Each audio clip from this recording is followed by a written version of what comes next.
เราเล่นวันพันแมนมาปีหนึ่งแล้วนะครับทุกคนผมยังไม่เคยรีวิวรหัสกายหงิดให้เพื่อนๆได้รับชมเลยแล้ววันนี้พลัง50 ล้านแล้วครับผมก็ขอใช้โอกาสนี้รีวิว ID กายหงิดครั้งแรกให้เพื่อนๆได้รับชมกันนะครับพลังรบทั้งหมด50 ล้านทีม PVP หลัก46 ล้านเรามาดูกันครับทุกคนทีมหลักของกายหงิดแต่ละตัวพลังเท่าไหร่แล้วปั้นสุดขนาดไหนและใส่อะไรบ้างเริ่มจากตัวที่มีพลังเยอะที่สุดในทีมของกายหงิดนั่นก็คือ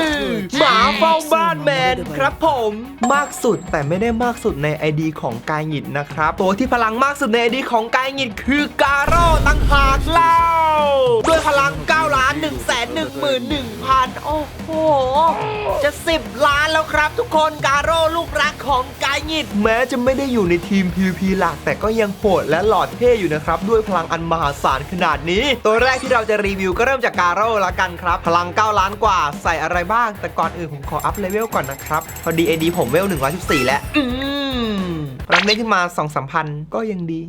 กาโร่กายหงิด6 ดาวเหลือง5 ดาวม่วงเสื้อกาโร่สีดำ4 ดาวตรานักบวช4 ดาวเช่นกันอุปกรณ์6 ดาวทุกชิ้นออฟหลักและออฟรองโจมตีทุกชิ้นส่วนรองเท้ามีออฟพิเศษเป็นโจมตีอีก 4.5% การ์ดบัฟ6 ดาวทุกชิ้นเช่นกันชิ้นแรกการ์ดบัฟฮีโร่ออฟรองบวกโจมตี5 แถวเลยเพิ่มโจมตี 12% 3 แถวและเพิ่มพลังโจมตี 1,800 หน่วยอีก2 แถวส่วนการ์ดบัฟต่อสู้พลังโจมตี3 แถวอัตราคริติคอลอีก2 แถวและชิ้นสุดท้ายการบัฟพิเศษมีออฟหลักสุดโกงที่มีเอฟเฟกต์เดียวกับเซตมาเฟียแต่โกงมากกว่าเซตมาเฟียจะทำให้กาโร่ไล่เขตแรงขึ้น 35% แต่ว่าการบัฟชิ้นนี้แรงขึ้น 60% นะจ๊ะ เขตไปทีหัวแบะดีครับรออะไรและสุดท้ายที่จะไปดูก็คือแผ่นตราทักษะครับผมแผ่นทรหดเลเวล7แผ่นแทงทะลุเลเวล6แผ่นแทงทะลุนี้ผมใส่ทั้งหมด4 ชิ้นเลยนะครับและชิ้นสุดท้ายใส่เป็นแผ่นต่อต้านเลเวล7เอาไว้ต้านสถานะต่างๆโดยเฉพาะสถานะยอดฮิตในเมตานี้อย่างสนามพลังของทัสึมากิ V2 ก็อย่างที่เราเห็นเลยครับว่าแต่ละชิ้นแต่ละอย่างที่เราปั้นให้กาโร่ตัวนี้เป็นสายโจมตีแบบโจมตีหนักๆเพราะงั้นพลังโจมตีของกาโร่ตัวนี้ก็จะอยู่ที่1,400,000เป็นพลังโจมตีที่เยอะและเวอร์โคตรเลยนะครับส่วนสเตตัสอื่นๆก็อย่างที่เราเห็นเลยนะครับผมแน่นอนครับสุดขนาดนี้ผมหมดไปกับกาโร่เยอะมากๆครับกาโร่ตัวเดียวเนี่ยอย่างน้อยเลยนะครับ100,000 บาทปั้นไปเยอะมากๆสำหรับกาโร่ตัวนี้เราไปต่อกันที่ตัวที่มีพลังรบเป็นอันดับ2ในไอดีกายหงิดกันครับหมาเฝ้าบ้านแมนตอนนี้หมาเฝ้าบ้านแมนก็เป็นตัวเมตาสุดเถื่อนเลยนะครับทั้งเพิ่มลูกไฟให้กับทีมตัดลูกไฟฝั่งตรงข้ามดาเมจก็แรงอึดก็อึดคอมโบกับเจนอต V2 ได้อีกครบเครื่องสุดๆสำหรับหมาเฝ้าบ้านแมน5 ดาวเหลือง4 ดาวม่วงนะครับปอกคอ2 ดาวตราฮีโร่จัดเต็มไป6 ดาวเลยนะครับตัวเนี้ยยิ่งเลือดเยอะยิ่งตะปบแรงครับผมอุปกรณ์6 ดาวทุกชิ้นอีกเช่นเคยกาโร่ลูกรักของเราออฟหลักออฟรองเป็นโจมตีทุกชิ้นแต่สำหรับหมาเฝ้าบ้านแมนออฟหลักและออฟรองเป็นเลือดทุกช่องการบัฟพิเศษ6 ดาวทุกชิ้นอีกเช่นกันการบัฟฮีโร่เลือด4 ช่องครับผมมีป้องกันไก่ๆมาช่องหนึ่งการบัฟต่อสู้อัตราต้านทาน1คริติคอล1เลือด2และพลังโจมตี1ส่วนการบัฟระดับ S ของหมาเฝ้าบ้านแมนเนี่ยทีเด็ดเลยลดดาเมจโบนัส2 แถวอัตราลดดาเมจอีก2 แถวโอ้โหสายแทงทุกตัวถูกใจสิ่งนี้เนี่ยตาดาเมจอีกแถวนึงนะครับเอาไว้ตะปบใส่หน้าคนที่มาแหย่มเราและสุดท้ายของหมาเฝ้าบ้านแมนแผ่นทักษะครับมีแผ่นต้านคริเลเวล7 1 ชิ้นเลเวล6อีก2 ชิ้นแผ่นต้านคริก็เป็นแผ่นที่ดีมากๆนะครับแผ่นเลเวล7 ชิ้นเดียวเนี่ยลดโอกาสในการถูกคริติคอลถึง 21% เลยนะครับบวกเลือดอีก 20,000 กว่าและเพิ่มดาเมจอัลติเมทสกิลอีกส่วนแผ่นโจมตีใช้เป็นแผ่นคมดาบเลเวล6 2 ชิ้นครับผมเพราะว่าแผ่นนี้ได้เลือดด้วยนะหมาเฝ้าบ้านแมนต้องเน้นเลือดอุปกรณ์ของนุ้งหมาเราโหดขนาดนี้สเตตัสจะขนาดไหนเลือด9,500,000ครับผมอัตราต้านคีอีก 73.95% หงุดหงิดอยากโดนคริติคอลว่ะก็มาดิครับและด้วยการบัฟฮีโร่สุดโกงเปอร์เซ็นต์ต้านดาเมจต่างๆของหมาเฝ้าบ้านแมนเราสูงมากๆเลยนะครับสำหรับหมาเฝ้าบ้านแมนอาจจะหมดไม่เยอะเท่ากาโร่แต่เราก็หมดกับน้องหมาตัวนี้ไปเกิน100,000 บาทอยู่ดีโอ้และต่อไปตัวที่มีพลังรบเป็นอันดับที่3ในไอดีของกายหงิดนั่นก็ คือเจนอต V2 ครับผมด้วยพลังรบอันมหาศาล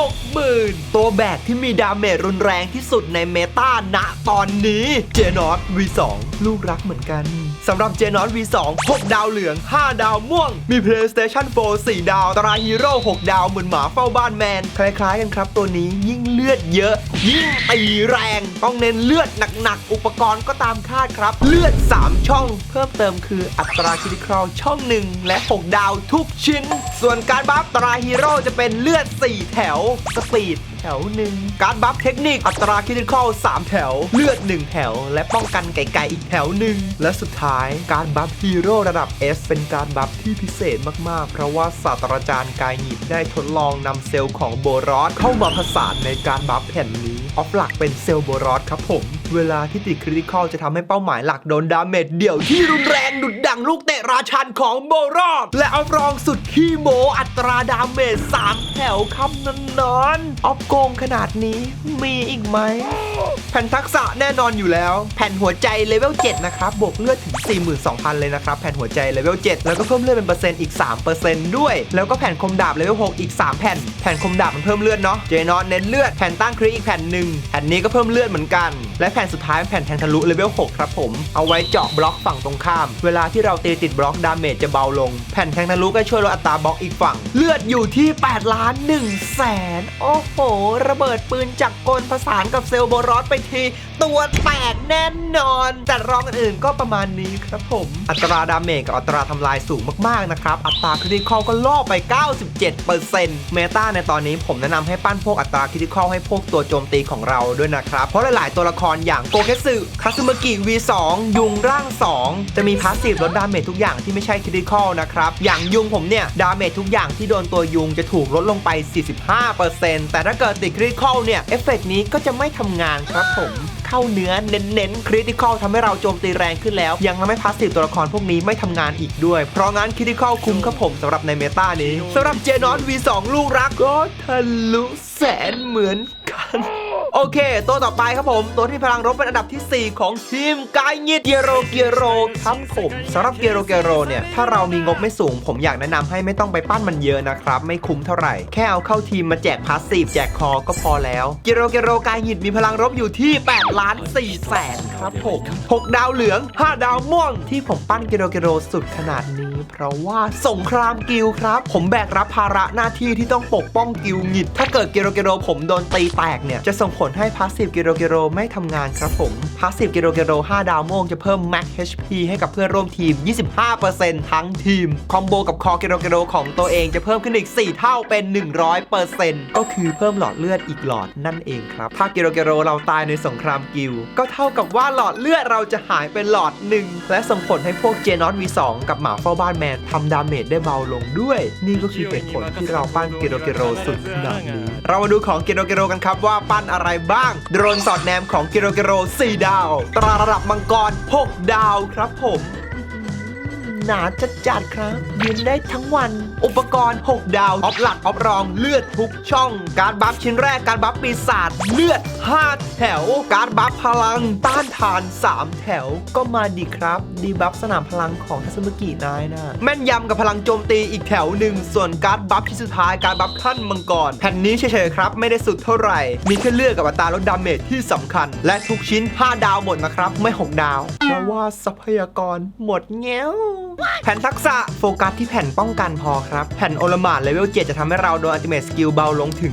21% เลยนะครับแผ่นโจมตีสำหรับเกียโรไม่ค่อยจำเป็นเท่าไหร่แล้วก็มีแผ่นทรหดเลเวล6อีกแผ่นหนึ่งสเตตัสเกียโรของเรามีเลือด 7,700,000 ส่วนสเตตัสอื่นก็ประมาณนี้ครับผมใครที่เน้นสงครามกิลก็ปั้นได้ครับผมยัดเลือดให้มันอย่างเดียวเลยจะได้ยืนนานๆปกป้องกิลของเรานานๆก็มาดีครับไอพวกด็อกเตอร์สเตนช์สำหรับเกียโรผมหมดเป็นหลายหมื่นอยู่ครับแต่ไม่น่าถึงแสนครับตัวนี้อุ๊ยเดี๋ยวผมขออัพเลเวลให้หมาเฝ้าบ้านแมนกับเจนอต V2 ก่อนนะทุกคนขอพลังเพิ่มนิดนึงขึ้นมา 2,800 ครับผมเจนอตด้วยเพื่อนขึ้นมาอีก 2,700 ลุงทัดด้วยเอาโคกหมดขวดเล็กก็ได้ต่อไปตัวที่พลังรบเป็นอันดับที่5ใน ID ของกายงิด ยุงร่าง 2 ครับพลังรบอยู่ที่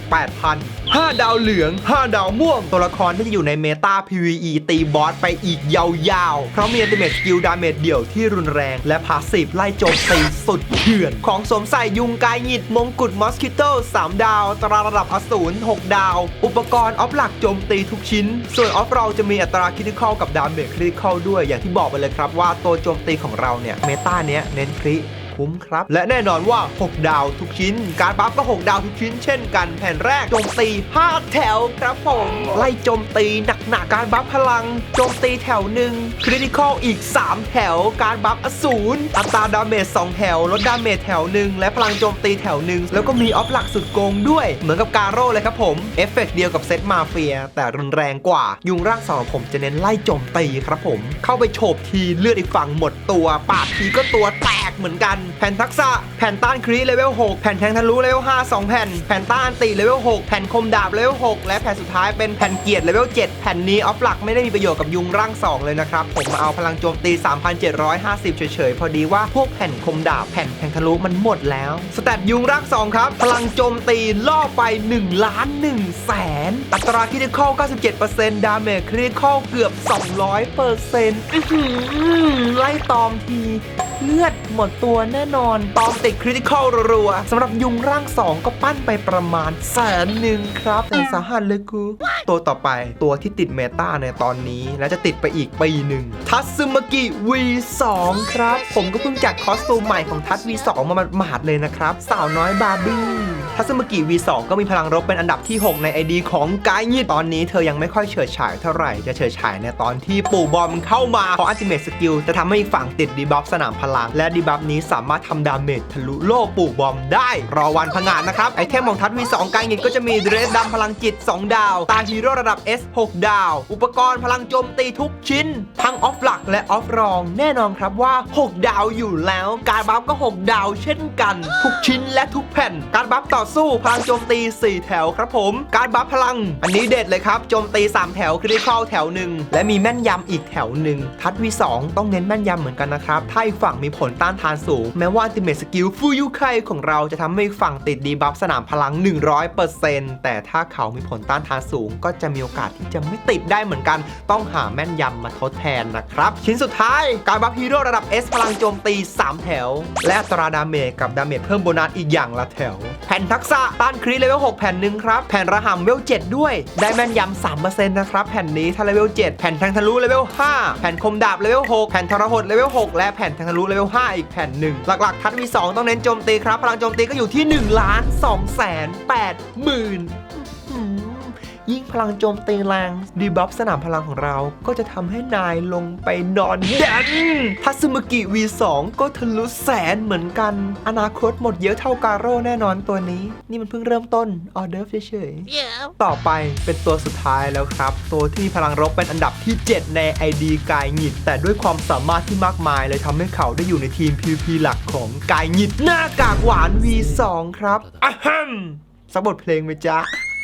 ล้อเล่นน่ะพลังรบอยู่ที่5 ล้านครับผมแม้พลังรบจะน้อยกว่าการโร่ถึง4 ล้านเกือบเท่าตัวเลยนะแต่ได้เข้าทีมหลักเพราะอัลติเมทสกิลมันโกงมากๆครับบทเพลงบันดาลใจหลักๆของสกิลนี้เลยมันเพิ่มสปีดให้กับเพื่อนร่วมทีมอย่างมหาศาลครับ2 ตัวที่ยืนอยู่ข้างๆเลยทำให้เราไม่ต้องไปเน้นสปีดกับตัวดาเมจอย่างเจนอส V2 แล้วก็ทัต V2 Very good ครับเป็นตัวซับชั้นยอดเลยไอเทมของหน้ากากหวาน V2 นะครับไมโครโฟนที่รัก3 ดาวเพิ่งอัพมาหมาดๆเลยนะครับตาระดับ A 3 ดาวอุปกรณ์6 ดาวทุกชิ้นแล้วก็เป็นความเร็วทุกชิ้นด้วยหน้ากากหวาน V2 ต้องเน้นความเร็วให้ได้มากที่สุดครับเพื่อที่จะได้ออกไปบรรเลงบทเพลงบันดาลใจให้กับทีมทำให้ทีมของเราได้เปิดก่อนการบัฟอันนี้ 2 ดาว 3 แผ่นครับหลักๆดูแค่แผ่นนี้ก็พอครับสปีด3 แถวเราโฟกัสแค่สปีดพอครับสำหรับหน้ากากหวาน V2 ส่วนแผ่นทักษะก็ไม่มีอะไรครับใส่แผ่นแน่วแน่เลเวล7นะครับเพราะจะทำให้โลที่หน้ากากหวานสร้างหนาขึ้นมาอีกนิดนึงนะฮะที่เหลือก็เน้นเป็นเลือดกับโจมตีสักหน่อยสแตทมีเลือด5 ล้านครับสปีด 1,123 เน้นไปที่สปีดอย่างเดียวครับสำหรับหน้ากากหวาน V2 ตัวนี้หมดไม่เยอะฮะจริงๆก็เยอะแหละแต่ถ้าเกิดเทียบกับ6 ตัวก่อนหน้านี้ก็เรียกได้ว่าไม่เยอะเลยโอเคครับเรียบร้อยแล้วครับผมสำหรับการรีวิว ID ของกายหงิด Channel รีวิวมาขนาดนี้แล้วเรามา PVP แบบเดือดๆกันสักเกมดีกว่าก็มาดีครับอุ้ยเพชรหมดแบงค์ ก็หมดเงินกูก็หมด